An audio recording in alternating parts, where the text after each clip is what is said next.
Welcome to the Point of View Show. My name's Andrew Tran. I'm your host.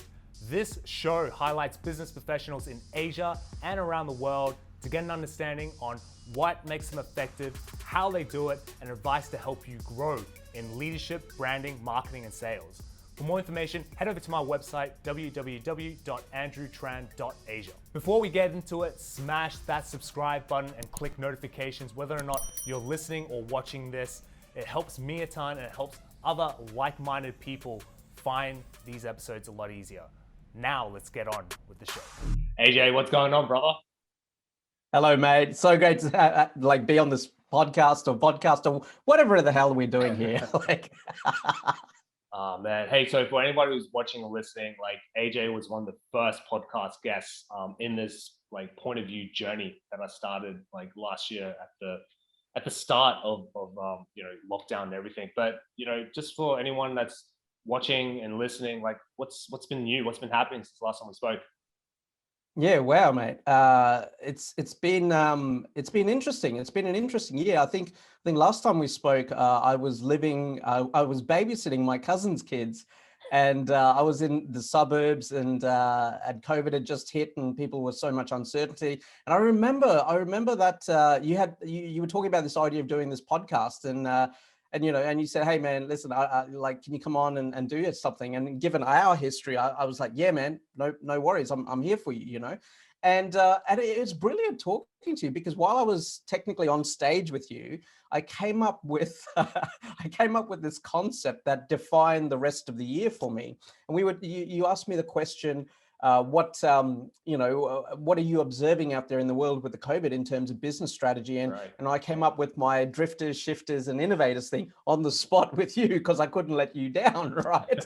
and I ended up turning that into the backbone of everything I do. So hi everyone, my name's AJ. I'm a business strategist and professional keynote speaker, and my goal is to activate human potential by reshaping the way we think about innovation, creativity, and entrepreneurship. So yeah, I've known Andrew for a few years now. We've never actually met in person, so I don't really know if he's one of those CGI generated androids or if he's a great guy, a real human being. I'm kidding. He's a good guy. He's a good guy.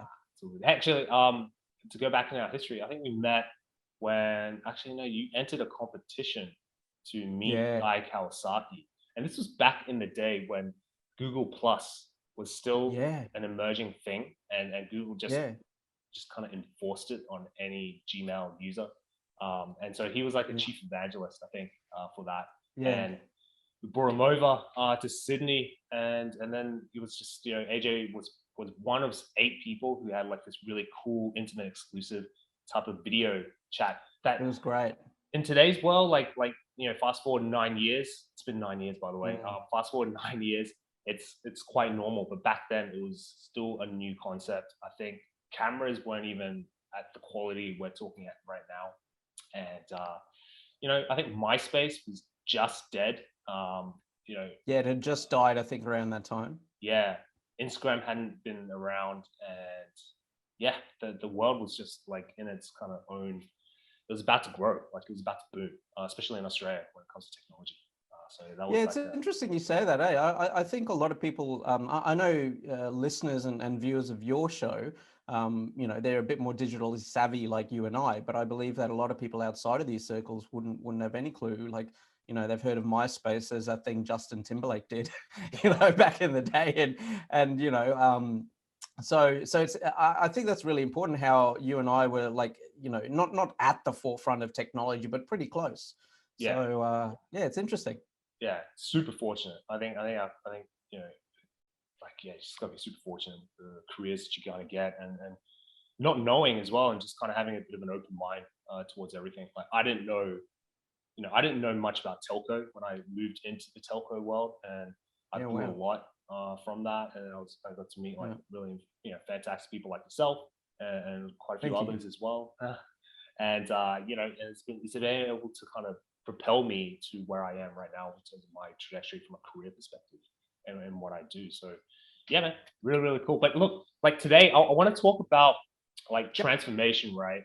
And that's part of what you're trying to do, innovation and transformation. And I remember like when we spoke about it, you kind of alluded it before with what happened last year with COVID.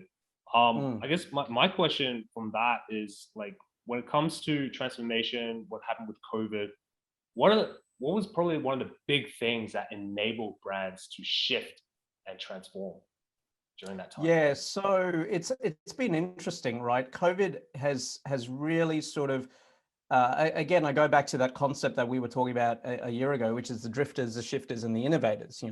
The drifters were, they couldn't believe it that COVID's hit, and they stuck their head in the sand, thinking, this will all be over. We don't just be quiet, don't do anything new. The shifters were like, look, this is happening. We still have to make money. Let's go online. So they flicked a switch and they went online. And the innovators did something really interesting. They used the COVID crisis as a catalyst to transform the way, reimagine the way their business could be done. So what's fascinating is to see these mindsets play out over time. And as you said, what's new in the world of transformation?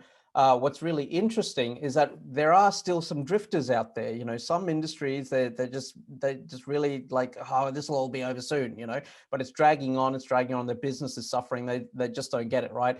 The ones that shifted online, they're now making some good progress, expanding on that. The people that reimagine their business, they're doing some amazing stuff. So what I've seen happen is that over the entire spectrum of business, various industries, company sizes, everyone who is doing exceptionally well right now, they had this idea of transforming their organization. The smart ones always do, as you know. Mm-hmm. So what has happened with COVID is that's just accelerated everything. And now, I was reading some stats the other day from the EY's CEO Imperative report, and they said 49% of CEOs globally are now investing in transformation efforts. 49% are going to invest 5% more in transformation efforts. So, every company out there that is wanting to thrive in this new era of business is transforming. So that's really interesting. What is really fascinating though is like, I come from a technology background, but I really, and I'm going to admit this to you and all the listeners and viewers here, is that I really don't like technology. I find technology is so boring. Like it's just zeros and ones, silicon chips and whatsoever. God knows how I ran a technology company, right? But what I found is that when you take these zeros and ones and these little computer chips and all of a sudden you plop them in a device, all of a sudden you start to use technology to enable human functionality. And so to me, technology has always been an enabler. And so now we're seeing like, data management solutions, data science is taking off. People throw around the term AI, and there are some AI solutions out there, but it's really just sort of still people are playing with it because you have to get the data right. So what's fascinating is that a lot of people now are struggling with the people factor. It's not the technology that's the problem. Like the technology, there's investment around, there's technology around, but after, I don't know how you'd say it, maybe decades, tens of decades of companies ignoring their people, now all of that is catching up with them, and we're seeing burnout at an incredible rate. Only Gallup, the report from Gallup just got released, and that was 20% engaged workforce. So 80% of the people who go to work are not inspired and active to be there. They don't really want to be there, which is sad, which is really sad. So part of my work is sort of helping people activate potential within organizations to think creatively and innovatively. And that is an exceptionally long answer to your question, my friend. I apologize. Oh, good. I mean, you touched on something that's really important, which is people, right? And I think what happens is that a lot of organizations, they want to digitally transform, or they want to get to that point. And sometimes they're not necessarily, like they think they're ready. Like they think their business is digitally ready in order to transform because they've bought and they've invested in the platforms. Of course. What happens is that even though they've invested in the platforms, they may not have actually thought about the people. And what I mean by that is potentially like, well, I have these existing people, they're loyal to my company, they have affinity to my brand, which is fantastic. But they may not actually have the skill sets in order to use this technology piece in order to drive us forward. So it's not to say Yeah. we want to get rid of them. It's more like, how can we upskill them?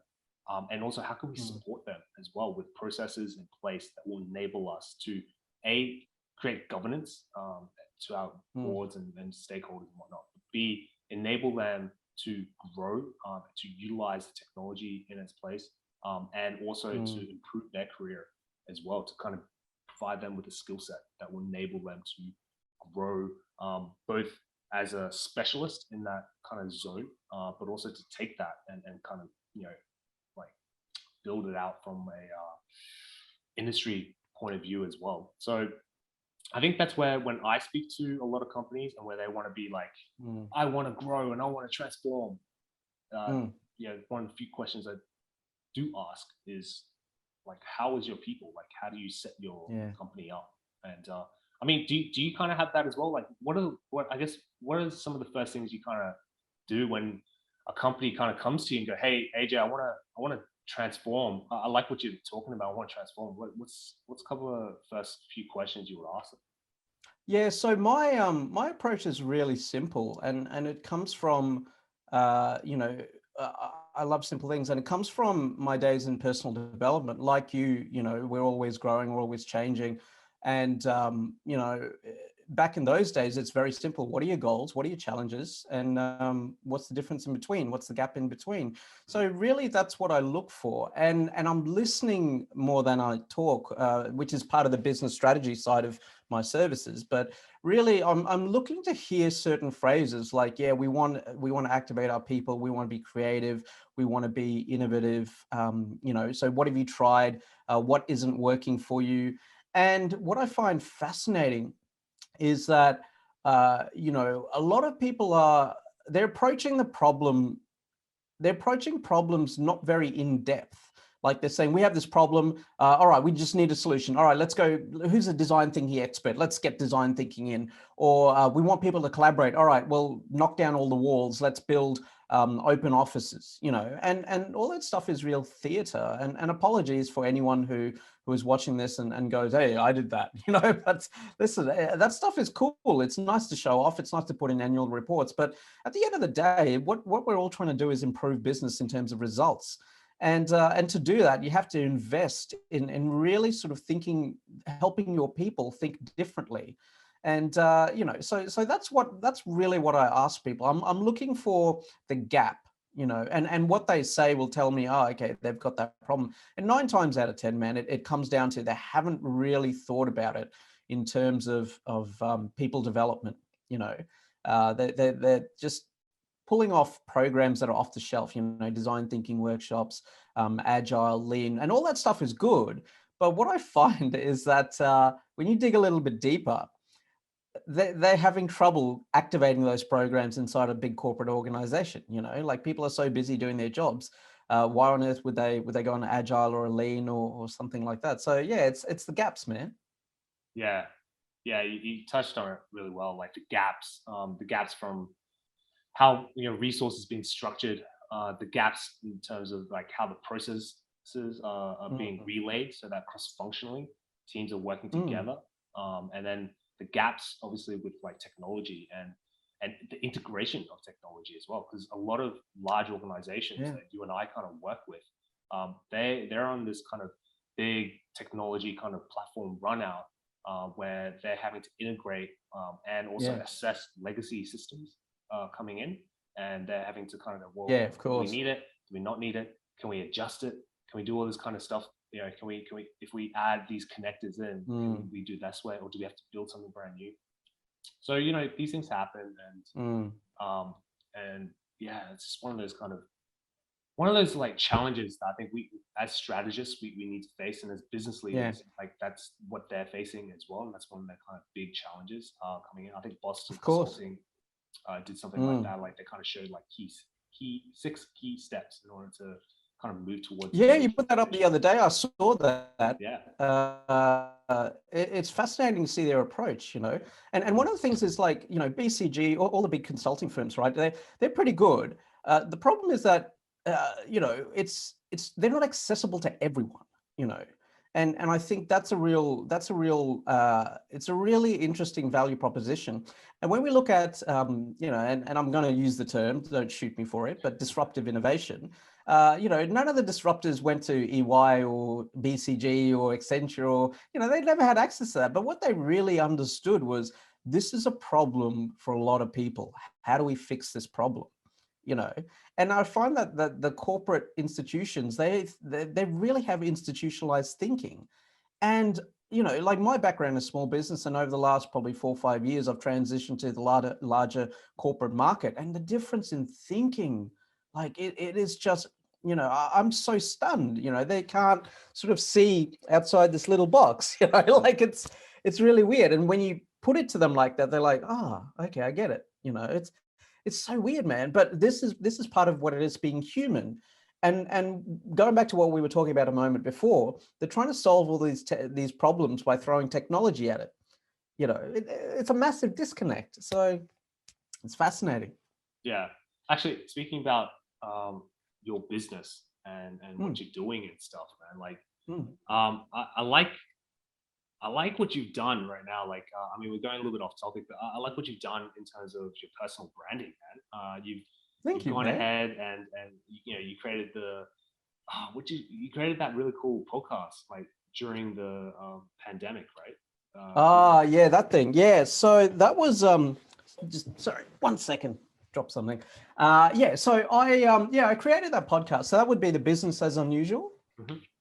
So what was interesting, so that podcast is really interesting, and that came out of, as soon as the pandemic hit, man, I heard the most horrible stories from my clients. As a speaker, I was contacting my clients who booked me to speak, present, facilitate, that sort of thing, and they were saying that how their clients, all these big organizations and businesses that had booked all these events, were getting really nasty about rescinding contracts, about wanting their money back. And there was a whole bunch of hostility, and it really broke them. So one of the things that I wanted to do was just say, hey, listen, you're not alone. How can I talk to you about this stuff? And I started sending daily videos to people that I really cared about. Because I didn't want them to feel like that, So the whole podcast grew from that, Business as Unusual. And like you, we experimented with different formats until we found what really works. And it was really good. It was really good. And from then on, I did another podcast for a sponsor, business strategy partner of mine. They're a speaker bureau as well. So I did a podcast for them where I got to interview some of their thought leaders. And I call the podcast One Small Thing, because everyone's focusing, like we said before, everyone's focusing on the big picture stuff, big results, whatever. But you and I both know that it's all about the small details. So I wanted to talk to, one of my guests was Bernard Salt, who's the head of the demographics group here in Australia, and he's quite popular in a lot of industries. So I interviewed him and I said, listen, Bernard, what is your one small thing that you want everyone to keep in mind? And you'll have to go listen to the podcast to hear what he said. But yeah, so it's interesting to see how that's played out, and it's interesting. But thank you, man. I appreciate that. Nah, it's cool. I think, I don't know how you feel, man, but whenever I get guests that I bet, like a Bernard Salt, for instance, right? So I like Jack Robbins, for instance, and I think there's moments great episode. There's moments where, thank you, man, but there's moments where you talk, and after you have the conversation with them, you almost rethink the way you approach your business entirely.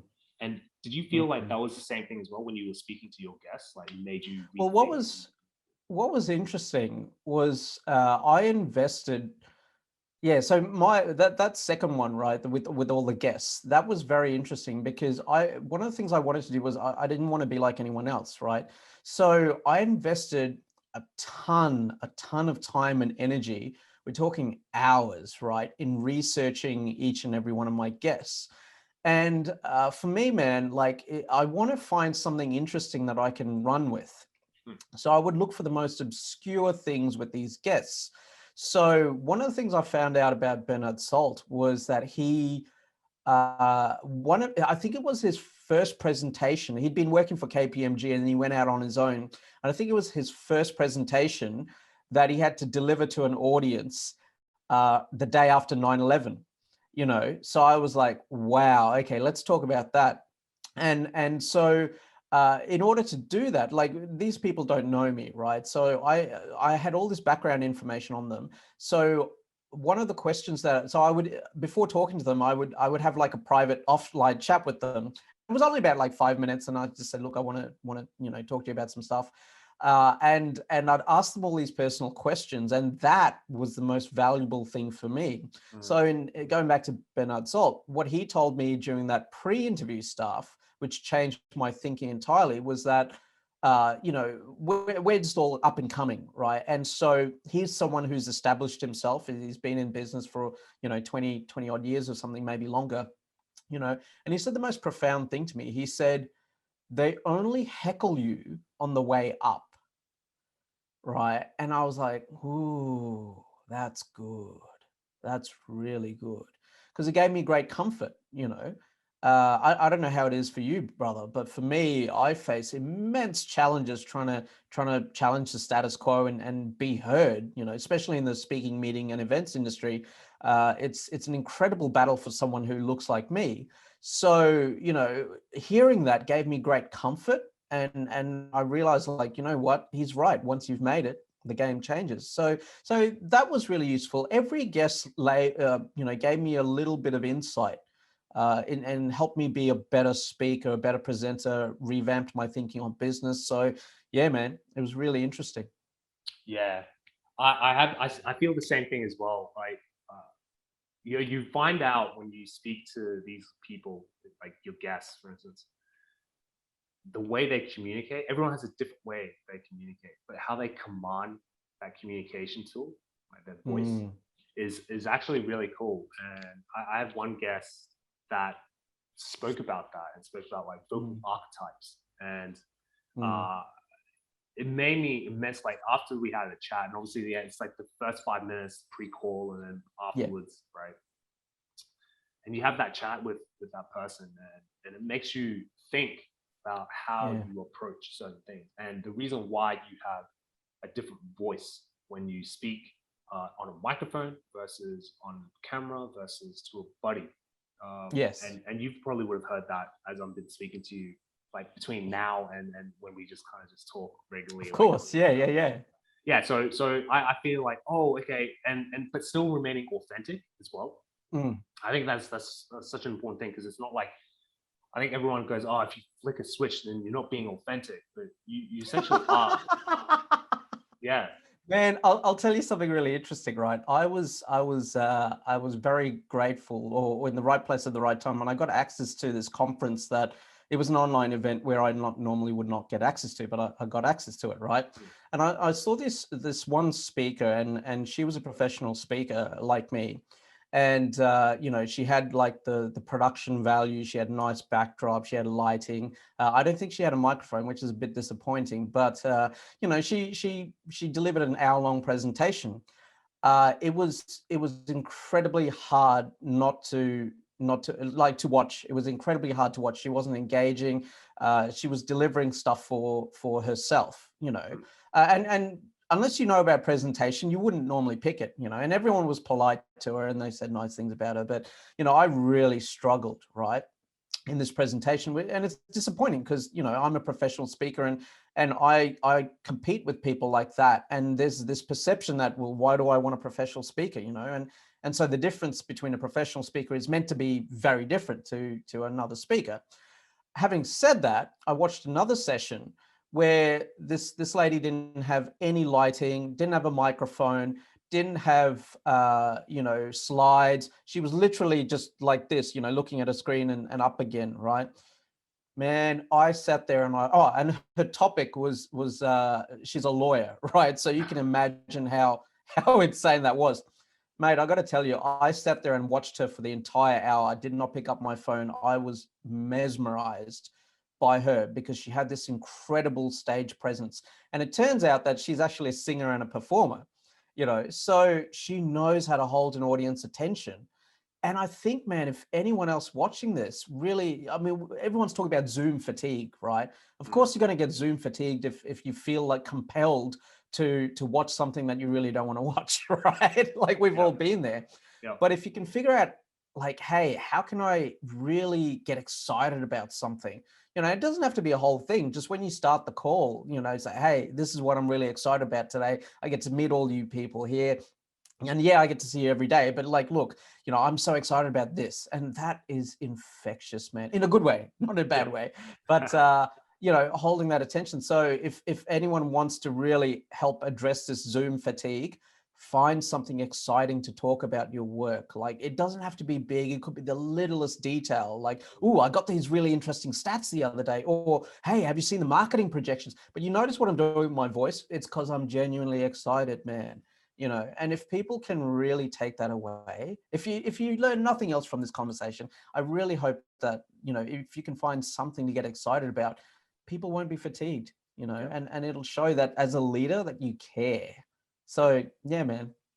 Yeah. Have you been running, I mean, obviously with lockdown and stuff, have you gone back to running online type of events or online Yeah. So everything I do is now online because of lockdown.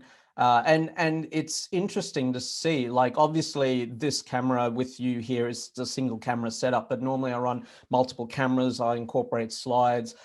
You know, I'm standing up presenting, I sit down for the quiet chat. So as a presenter, there's so many tools and methods accessible to us. So I use that as part of my thing. And it really just, you know, nothing replicates the in-person experience, but we can provide a better experience for those who have just decided to flick on a laptop and have a meeting, you know. So it's interesting like that.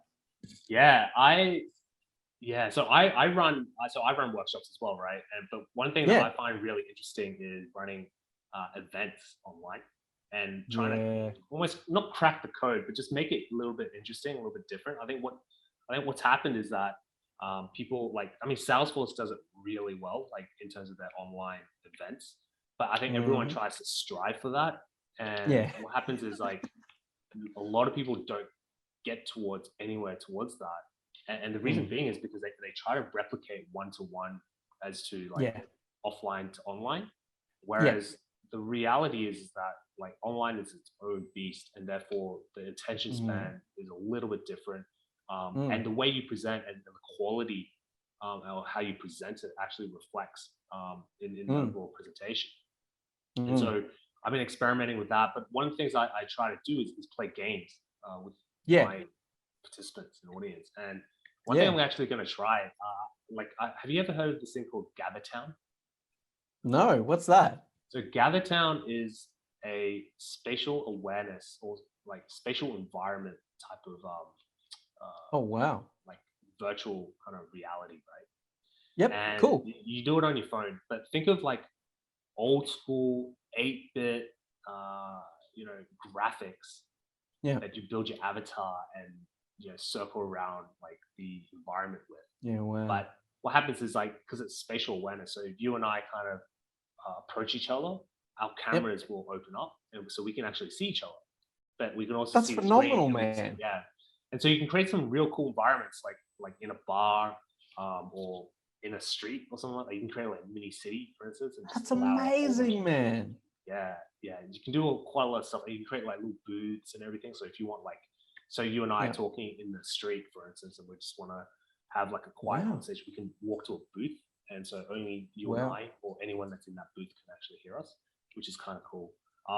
So yeah, it's amazing. Like in the last year, like all these technologies that have come into play to really kind of help, you know, support and fulfill the need to interact with other people from an online setting as well. But it's just like going back to what we were kind of speaking about before. It's not as much as it's all well and good having the right platform.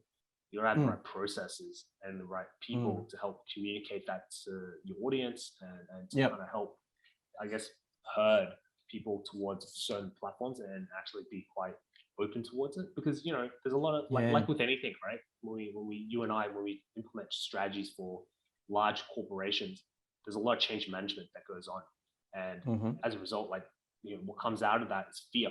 You know, it doesn't matter if you're a seasoned vet who's been working in the industry for 20 plus years, who's been on board of directors and all that kind of stuff.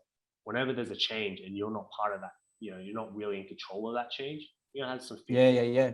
And so it's just mitigating that fear. But it's part of mitigating that fear is having good people around you who are strong enough to be able to tell you the truth, but be flexible enough in terms of how they tell it to you, how they present it to you, so that we're able to kind of calm any like that anxiety that you might have and move you through, so that once we do that change management, you're comfortable in that approach and you're able to adopt it a lot easier. And just on that, one of the things that you said was really important, which is the fear. So I talked about the drifters, shifters, innovators. The drifters have got that fear. An example was a business association here, a very prestigious business association here in Australia. And I approached them as soon as the pandemic hit, and I said, hey, these are your challenges. They said, cool, what have you got? And so I told them exactly what I had. And then I said, because I use special software at the time, it was only working well with Zoom. So I said, listen, I only use Zoom for my presentations. And they immediately wrote back and said, oh, sorry, we can't use you. We've got our own system, So again, this is that fear of experimentation. And when you've got that fear of experimentation, you cannot innovate. You cannot innovate at the speed that the market wants you to innovate as, because business moves at the speed of opportunity. And unless you move at a speed where you can capitalize on that opportunity, you're going to miss out. So what you said there, man, is so important. You've got to build comfort in being able to, address that fear and actually experiment. What happens if we try using Zoom? What happens if we, use this new Gravitron or whatever it is that you were talking about, play with these new technologies and do it in a way that doesn't risk your corporate reputation or whatever, but be comfortable with them, because you're not going to be relevant otherwise. It's as simple as that, simple. So yeah, man. Yeah. Survive, pivot, thrive, in a sense. Exactly. Yeah. Hey, so really quickly, like I want to touch on this, methodology that I'm super interested in, right? This hearted center. Yeah, heart-centered innovation. Yeah. So yeah, cool. All right. So this is my jam. What is it? What is it? Okay, so heart-centered innovation came out of me watching all these organizations struggle to implement stuff.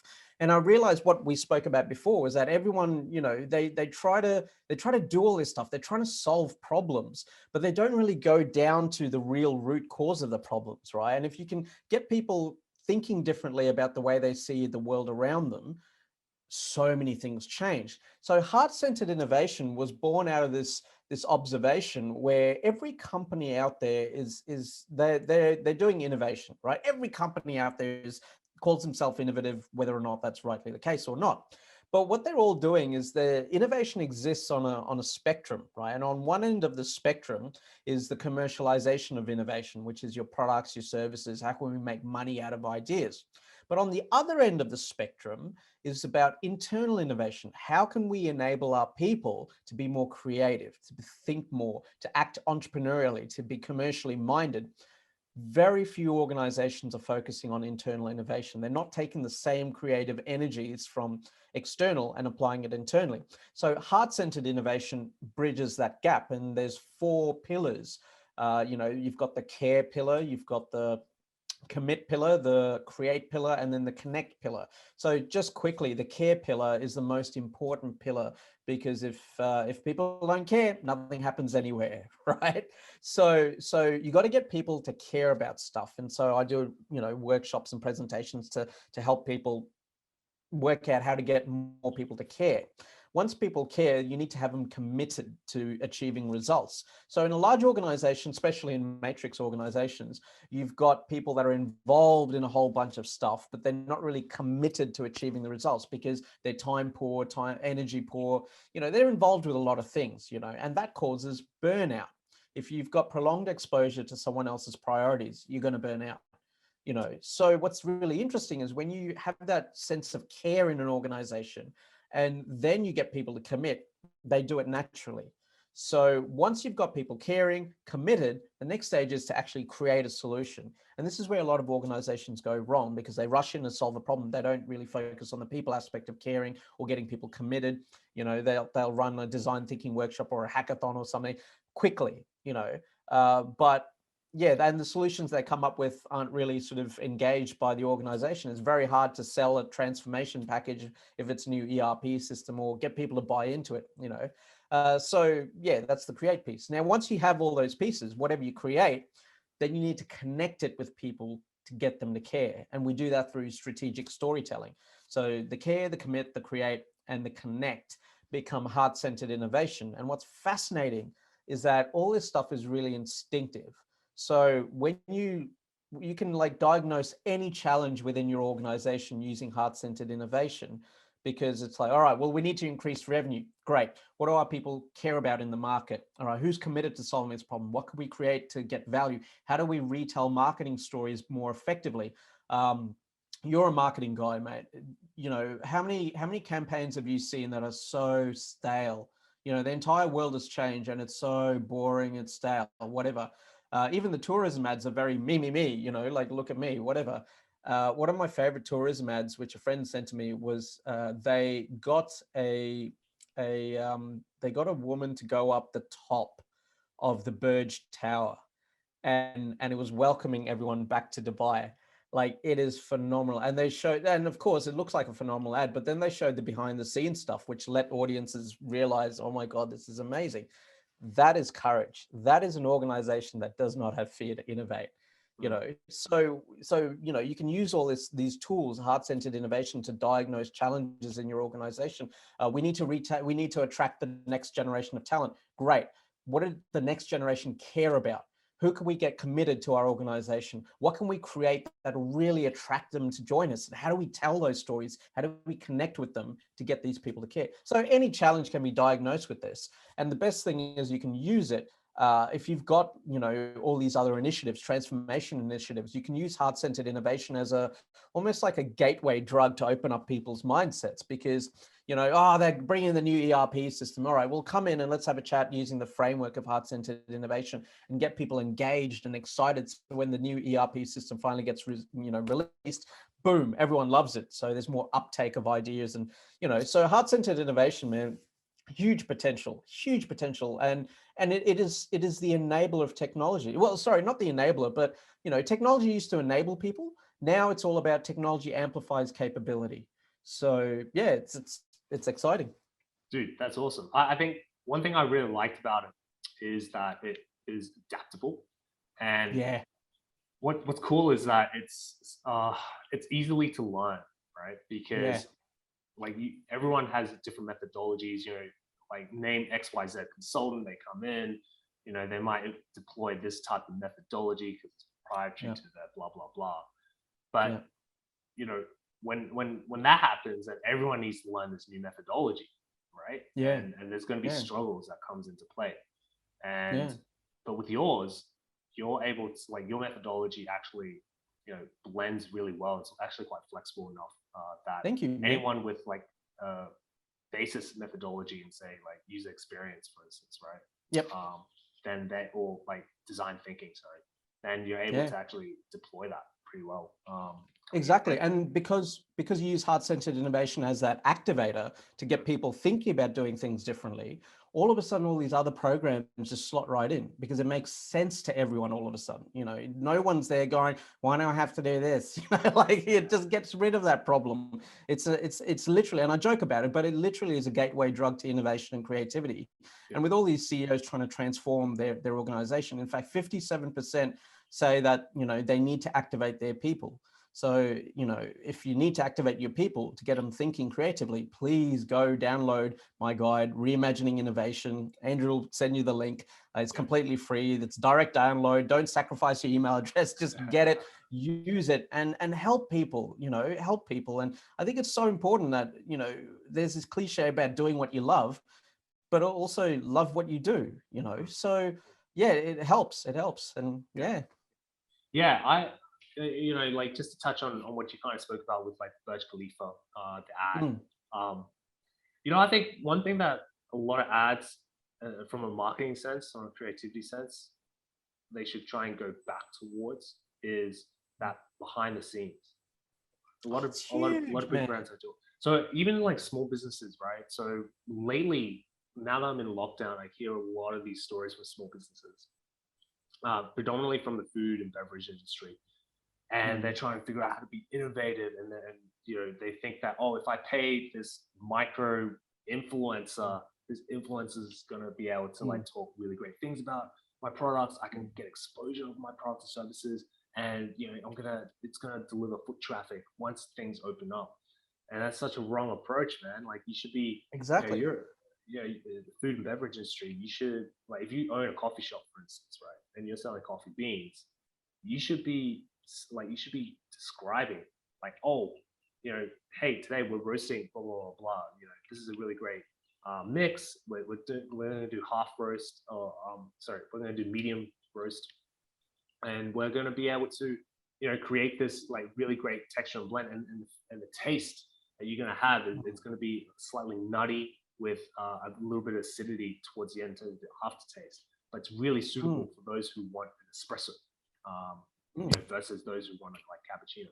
But just doing stuff like that, creating really like behind the scenes stuff, like how like coffee is being made, and just creating content around that instead of that video that you did for that small business the other day, it was what, 6 seconds or something, but it told a story. And that is what you're so good at doing, man. Like, it's just, these are all tools, right? To us, to practitioners in marketing, they're just tools, right? But it's about applying the right tools to that. And that video you did, that was awesome, man. Yeah, actually, the story behind that video. So what happened was, I would be seeing like these so-called micro influencers on forums, on our like expat forums, and they'll be like, I just got these, like, especially I think it's bad optics to be talking about food abundance right now when we're in a country, we're in a situation where a lot of people just don't have the money to buy food. Wow. They could barely pay their rent, or some can't even pay their rent. So to talk about the opulence of food, and is like probably not necessarily the best thing to do right now, but B, I think it's really lazy when like influencers just take a photo of their product, the free product that this company is giving them, and the company's probably giving them like $50, $60, $80 worth of product, and the most you can do is a photo that goes onto your story that barely 5% of your audience is going to actually look at. So if you have an audience of 2,000 followers, you're going to have what, like 100 people at the very most look at that particular product or service in that in that story, and you can make the arguments of all their 100 engaged users. It's like, mate, you're in the food and beverage industry. Like, nothing's open at the moment. You don't have the facility to order online. So what's the point of giving that person? Well, I'm giving it to them because like I really like them, and I think they'll just, it'll be an intrinsic kind of value that's going to have a long tail effect. They'll never say that, by the way. That's more of a marketing thing, but that's what they're thinking of, because they're thinking of long term. But the problem is like they don't understand the platform that they're working on, like LinkedIn, Facebook, Instagram. It's ephemeral, especially when you are using stories, the story feature, to upload a piece of content. It's ephemeral. It will only last for 24 hours. And therefore, you want, the exposure over that 24 hours is also going to be throttled by the algorithm that's in play with each of those platforms as well. So you're going to have these like issues, and a lot of these small businesses just don't see, like, just they're wondering why, like, you're not seeing value. It's like, because you don't understand, and you're not necessarily listening to what's happening. Yeah. And I think also they're not really, they know they need to market themselves, right? But they're not curious as to what's available to them. And even when I was a small business coach many moons ago, it was very interesting. All my clients already had that curiosity, which is why we ended up working together.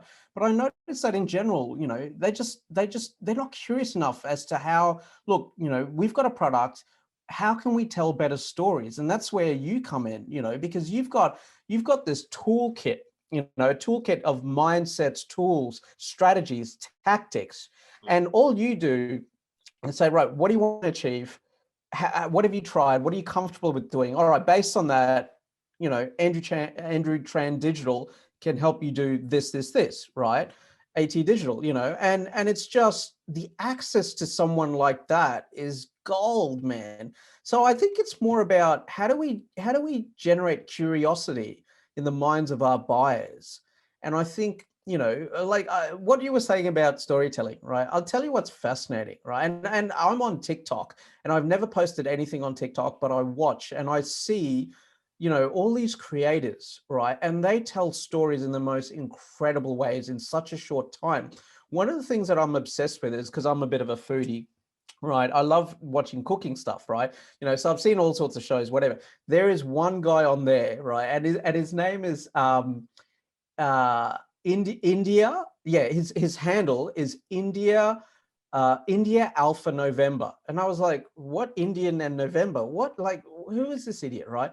And he's an Australian guy. I'm pretty sure he's Australian. He might be British. I don't know. If he's watching this, I'm going to be in so much trouble. But anyway, he has the filthiest kitchen that you've ever seen, right? It is real disgusting.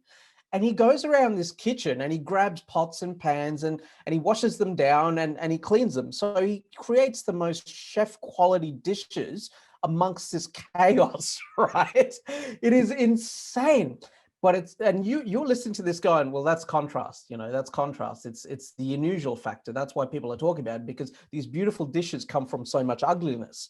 That's a principle. That's a tool. That's the stuff you do instinctively, But I watch him and I go, this is fascinating. I've been telling all my friends about him too. Not 1 cent has he spent on marketing. He hasn't paid anyone to influence. He's just gone, you know what? I think this will be cool. I'm going to see if it works. He's jumped on TikTok, filmed it, and he's getting the views. He's getting the attention. This guy, he went out. Like, he's an average guy. He goes out to the pub and people recognize him. It is amazing, man. Like, that is cool. That is so accessible to everyone. But you got to be curious. Got to be curious. Yeah. But you also got to put in the work, man. And I mean, if you're a small business owner, you're stuck in a really hard spot because you're having to do everything. And that's of course why, but part of marketing is to drive that awareness, drive that story coming through. You might have the best product. You think you might have the best product locally around. You've proven it. So there's a test case because you've been able to sell your product in volume. But now you want to scale. And that's where marketing comes into play. That's where advertising comes into play. And that's where using technology helps. But you got to actually learn how to do it. And if you don't know how to do it, then you got to learn. If you don't want to learn, you pay, but you're paying through the roof, right? Yeah, exactly. Exactly. So you pay for services. It's outsourcing a problem, to a marketing agency. But then you have to look at are they really going to deliver on results, and it's interesting. Yeah, and a lot of large organizations, like there's a tolerance, right? So there's a wider tolerance in comparison to smaller businesses where the tolerance is like almost non-existent, and so you have to be quite careful. Like, I don't know about you, but I have to be quite careful in the way that I talk to small businesses and try and provide actionable advice for them, because what I find is that, if you say, oh, if you do this, it will translate to this, and they may not have followed it to a T, but they just followed it loosely, and they go, oh, it didn't work. Why didn't it work? Like, well, there's a number of factors. Environment's one of them. B, maybe the processes you actually tried to implement it didn't really work. And let's dig into that more. Oh, but I need results right now. Blah blah blah. It's like this rush trying to get it. And so you can kind of hear through my voice as to kind of like, well, you can't really do much about that. Like, this is an internal thing, so you got to probably learn from it. But it's okay. But hey, look, like, finishing up. Yep. Like, where can people find your work? Okay, so if you go to ajk.global, that's my website, and you can connect with me on LinkedIn. Just AJ Kulatunga. Andrew will put all the links in the show notes, or even on Twitter. And I love having conversations with people on Twitter. So it's ICT_guru, GURU. So just basically Google me and you'll find me pretty much. Yeah. You have a very unique name. So it's gonna be pretty easy. Kulatunga. It's a cool name. Thank you. I'm going to take that as a compliment. It is. No, you should. Man. It's a cool name. Coming from you, coming from a corporate in Australia, it's a different story. But yeah, coming from you, it's very nice, man. Thank you for this opportunity, brother. Like, it is such an honor coming on your show again after a year and seeing how much you've grown and you've changed, and truly you are one of those, in my mind, you've always been that amazing strategist, right? But now the stuff that you're doing is just wow. You know, you're genuinely a genuine resource, a weapon, if you will, for corporates and any market that you're chasing to even get a hold of your stuff and learn from you and use that toolkit that you and I use instinctively, but perhaps other people wouldn't. So thank you, my friend. Yeah, no, I appreciate it. Thank you so much. And also yourself, man. Like, I know we're just kind of like pissing each other's pockets, but no, like to see your growth over the last year has been really, really cool. And also we have chats like in and out as well. Cool. And so to kind of hear some of the challenges you're facing and how you're overcoming that is actually really, really cool. So yeah, I think it's all wins and upwards for the both of us. We just got to keep grinding. Yeah, man. And it's that rising tide philosophy. So I know there's a few of you out there that you know, want to play a bigger game. You know, you either a consultant, a speaker, or something like that. You know, and you know, that's what we're here for, because you know, if we win, you win, and it's about challenging the status quo. You know, giving people the rise up. You know, so yeah. Nice, man. All right, well, let's finish on that note. So for anyone who's watching, listening, thank you so much. And I will see you on the next show.